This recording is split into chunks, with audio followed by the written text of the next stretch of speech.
University arts college దగ్గర ఉన్నాం. So మా స్టూడెంట్ అంజీ చాలా కష్టపడేసేసి, నిజం చెప్పాలంటే చదువులో వెనుకబడ్డ వ్యక్తి నీ లైఫ్లో ఏం కలవని వందల మంది అంటారు, కానీ వెనుకబడ్డ వ్యక్తికి ఏదైనా సాధించడంలో చాలామంది ఉంది, అందులో అంజీ కూడా ఒకరు. సో ఫస్ట్ అటెంప్ట్లోనే కానిస్టేబుల్ జాబ్ సాధించి, అది వితౌట్ కోచింగ్, కేవలం ఇంటికాడ గ్రామీణ ప్రాంతంలో పొలాలలో ముళ్ళ బాటలలో పరిగెత్తి అక్కడే నేర్చుకొని ఆ నుండి జాబ్ కొట్టాడు. అలాగే మన తమ్ముడు రాకేష్ ఇక్కడ ఉన్నాడు. పెద్దపల్లి నుండి ఇద్దరు జాబ్ కొట్టి ప్రజెంట్ సెక్రటరీలో ఇద్దరు జాబ్ చేస్తున్నారు. సో అంజీ ఒకసారి ఇప్పుడు అంటే చాలామంది లైబ్రరీ ఉంది అక్కడే, ఉస్మాన్ యూనివర్సిటీ లైబ్రరీలో చాలామంది వందల మంది చదువుతున్నారు జాబ్లో. నువ్వు కూడా వచ్చినావు కదా, అంటే కోచింగ్ లేదు ఏం లేదు, ఎలా వచ్చినావు జాబ్?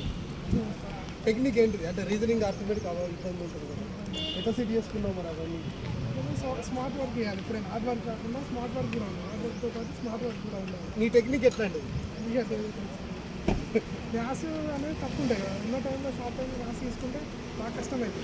సో చిన్న సిలబస్ తెలంగాణ హిస్టరీ, హిస్టరీ ఇట్లా చిన్నవి తీసుకొని చాలామంది ఏమంటారు అంటే చిన్నప్పటి నుండి క్లెవర్ ఉన్నాడో జాబ్ కొడతాడు, క్లెవర్ నిజంగా నీ దృష్టిలో అది కరెక్ట్ అయినా? అట్లా ఏం చేసి చిన్నప్పటి క్లెవర్ వెళ్ళడం తెలుసు తమ్ముడు రాజు యా చెప్తామండి. అంటే ఎక్కడ కోచింగ్ తీసుకున్నావు, ఎట్లా? నేను 2018లో హెచ్ఐపిలో ఎస్ఐ కోచింగ్ తీసుకున్నాను. స్టార్ట్ చేసాను. ఎడ్యుకేషన్ రిలే అయిపోయింది, అప్పుడు 4 years అయిపోయింది. అప్పుడే ప్రిపరేషన్ కంటిన్యూషన్ అన్నాను. లాస్ట్ ఇయర్ మళ్ళీ స్టడీ సర్కిల్లో సీట్ కొట్టాను. అక్కడ ఒక 6 months గట్టి చదివాను. ఎక్కడ స్టడీ సర్కిల్? మన కరీంనగర్. ఇది స్టడీ సర్కిల్లో BC study circle, SC circle మన Srinivas sir. Srinivas sir. Okay మా ఫ్రెండ్. ఓకే ఒక 6 months గట్టి చదివాను సార్. గట్టి ఎస్ఐ కూర్చొని మిస్ అయిపోయింది. కానిస్టేబుల్ వచ్చింది. ప్రస్తుతానికి సెక్రటరీ చేస్తున్నాను. సెక్రటరీలో ఉండిపోయింది. అంటే మామూలు జనాలకి వేరు, కానీ ఇప్పుడు మీ దృష్టిలో మీరు పోలీసులు సష్టం న్యాయం ధర్మం అంటారు కదా, మీకు ఎలా అనిపిస్తుంది అంటే పోలీసు యూనిఫామ్ వేసుకున్నప్పుడు? అంటే అందరూ ఎంతోమంది యూత్ ఇప్పుడు ఇంటర్మీడియట్ పిల్లలకి, డిగ్రీ పిల్లలకి ఎస్ఐ కావాలి, పోలీసు కావాలి, ఒక కోరిక. సో మీకు కూడా ఆ యూనిఫామ్ పెట్టుకొని ఆ వెపన్ చేతిలో పట్టుకుంటే ఎలా అనిపిస్తుంది ఒక్కోసారి? అంటే మీ పేరెంట్స్ ఎలా ఫీల్ అవుతారు? ఫస్ట్ చెప్పలేము సార్, సంతోషం మస్తు ప్రౌడ్గా ఫీల్ అవుతుంది సార్. మాట్లాడి చెప్పింది. ఓకే, వస్తావారా? వీడియో తీస్తున్నాం మేము రా, బాగా యూట్యూబ్లో అందరితో పాటు నూకుడు ఉంటాయి. సో నీకు ఎలా అనిపించింది మరి అప్పుడు జాబ్ వచ్చిన తర్వాత? జాబ్ వచ్చాము, ట్రైనింగ్ చేస్తాను. ట్రైనింగ్ అనిపిస్తుంది, కానీ ట్రైనింగ్ అయిపోయాక డ్యూటీ పెట్టాక ఇంకే మజానే వేరే కదా. ఎప్పుడైనా యూనిఫామ్ ఉన్న ఫీల్డ్ అది మెయిన్ ఉంటుంది సార్. దానికి సివిల్ కాలేజ్ జాబ్తో కంపేర్ చేసుకుంటే వెళ్ళిపోవాలి అంతే. అంటే ఇంకా కానిస్టేబుల్ సరే, సెక్రటేరియట్ తెలంగాణ రాష్ట్రానికి ఒక గుండె కాలాంటి సెక్రటేరియట్ జాబ్ చేస్తున్నారు. ఎంతోమంది వస్తారు పోతారు, వీఐపీలు మీ నుండి ఇట్లా పోతారు వస్తారు. సీఎం లాంటి వ్యక్తిని మీరు ఎన్నోసార్లు చూస్తారు, మన కామన్గా జరుగుతూ ఉంటుంది. అలాంటి వాళ్ళని చూస్తున్నప్పుడు ఇంకా మీకు కోరుకుంటుంది వచ్చి ఇంకా ఎస్ఐ కావాలి, ఇంకా ఎస్పీ కావాలి, వాళ్ళ లైఫ్ దగ్గర నుంచి చూస్తారు కాబట్టి. సో ముందుకు వెళ్ళాల్సిందే, ఇంకా ఆగేది లేదు. ఇక ఇక్కడ ఒక రూరల్ బ్యాక్గ్రౌండ్ వాళ్ళు కూడా జాబులు కొడతారు అనేది మాత్రం నిరూపించారు. కోచింగ్ లేకుండా ఈరోజు చూస్తాం కదా, గురుకుల ఎగ్జామ్కి కోచింగ్, నవోదయ ఎగ్జామ్కి కోచింగ్, సత్యదానికి కోచింగ్. ఒక ప్రభుత్వ ఉద్యోగాలకి అందులో హై కాంపిటీషన్ ఉండడానికి కూడా కోచింగ్ లేకుండా నమ్మకంతో జాబులు చేస్తారు.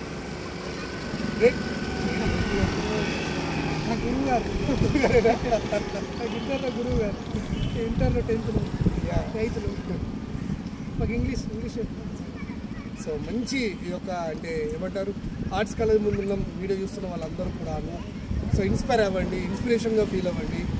ఎంతమంది నన్ను అడుగుతున్నారు సార్, నేను ఎస్ఐకి ప్రిపేర్ అవుతా, కానిస్టేబుల్కి ప్రిపేర్ అవుతా, నా లైఫ్ ఏంటి సార్, నాకు గ్రూప్ 4 కొంచెంలో మిస్ అయింది, నాకు ఏజ్ పెరుగుతుంది, ఇప్పుడు చాలామంది అంటారు. నేను అన్ని ఒక విషయం కూడా చెప్తాను. ఇగో ఇక్కడ అంజీ ఉన్నాడు, చాలా పూర్ ఫ్యామిలీ నుండి వచ్చాడు. సో తమ్ముడు ఉన్నాడు రాకేష్, అంటే కూడా చాలా పూర్ ఫ్యామిలీ వచ్చాడు. అంటే ఎవరు చూసినా కానీ ఒక మామూలు కుటుంబాల నుండి వచ్చిన వాళ్ళు ఉన్నారు. సో ఈరోజు జాబులు కొడుతున్నారు. కోచింగ్ అనేది కాదు, చదివే టెక్నిక్ తెలియాలి. ఆ టెక్నిక్ కనుక మీకు తెలిస్తే, మీరు చూడండి ఇప్పుడు గురుకుల మన రిజల్ట్ వస్తే ఒక్కొక్కరికి 3 ఉద్యోగాలు, ఒక్కొక్కరికి 4 ఉద్యోగాలు. అరే 4 ఒకటికి వస్తున్నాయి, నాకెందుకు వస్తున్నాయి మనం అనుకుంటాం కదా. ఎందుకు అలా జరుగుతుందంటే కేవలం ఆ చదివే టెక్నిక్ మనకు తెలియాలి.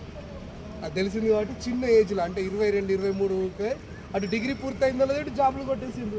ఇమీడియట్ డిగ్రీ జాబ్ ఎంత మంచి లైఫ్ ఉంటుంది. సో గట్టిగా ప్రిపేర్ కావాలి ముందు నుండే. ఒక ఎగ్జామ్ రాస్తున్నామంటే దాని సిలబస్ ఏంటిది, ఒరిజినల్ క్వశ్చన్ పేపర్ ఏంటి, సిలబస్ కాపీ తీసుకొని గత 5-6 సంవత్సరాల క్వశ్చన్ పేపర్ని బాగా పరిశీలిస్తే అప్పుడు ఆ క్వశ్చన్ పేపర్ని పట్టుకుంటే ఏ ఏరియా నుండి క్వశ్చన్స్ ఎక్కువ టచ్ అవుతున్నాయి, అడిగే పద్ధతి ఎలా ఉన్నది, ఇట్లా మనం ఒక రీసెర్చ్ చేసుకోవాలి. అటు తర్వాత బుక్స్ చదువు స్టార్ట్ చేస్తే ఈజీగా ఉంటుంది. మెటీరియల్ కొరకు వెతకడం ఎంత ముఖ్యమో వచ్చే ఎగ్జామ్ క్వశ్చన్ పేపర్ ఎనాలిసిస్ చేయడం అంతే ముఖ్యం. అది జరగాలి. అంతే మీరు చేసి ఓకే. ఎనీహౌ ఆ తమ్ముని కూడా చూపిద్దాం, వీడియో తీస్తుంది కదా. యా చెప్తాము, ఎక్కడ ఏ ఊరి నుండి వచ్చావు? ఓకే. ఇక్కడ ఏం చదువుతున్నావు? ఓయూలో సీజీఎల్కి ప్రిపేర్ అవుతున్నావు. డిగ్రీ ఎక్కడ? దగ్గరేనా? సో డైలీ వస్తావా ఇక్కడికి? ఓకే. సో పక్క ఈసారి జాబ్ కొట్టాల్సిన మంచి ఇన్స్పిరేషన్. ఇప్పటిదాకా వీడియో తీసినావు మమ్మల్ని, నీ ముందు చూస్తున్నావు వీళ్ళు. ఓకే, తప్పకుండా నీకు మా మోడల్ ఐడియాస్ నేను తప్పకుండా హెల్ప్ చేస్తా. కాంటాక్ట్ నెంబర్ నీకు ఇస్తా. ఓకే, నౌ థ్యాంక్ యూ అందరికీ, ఆల్ ది బెస్ట్.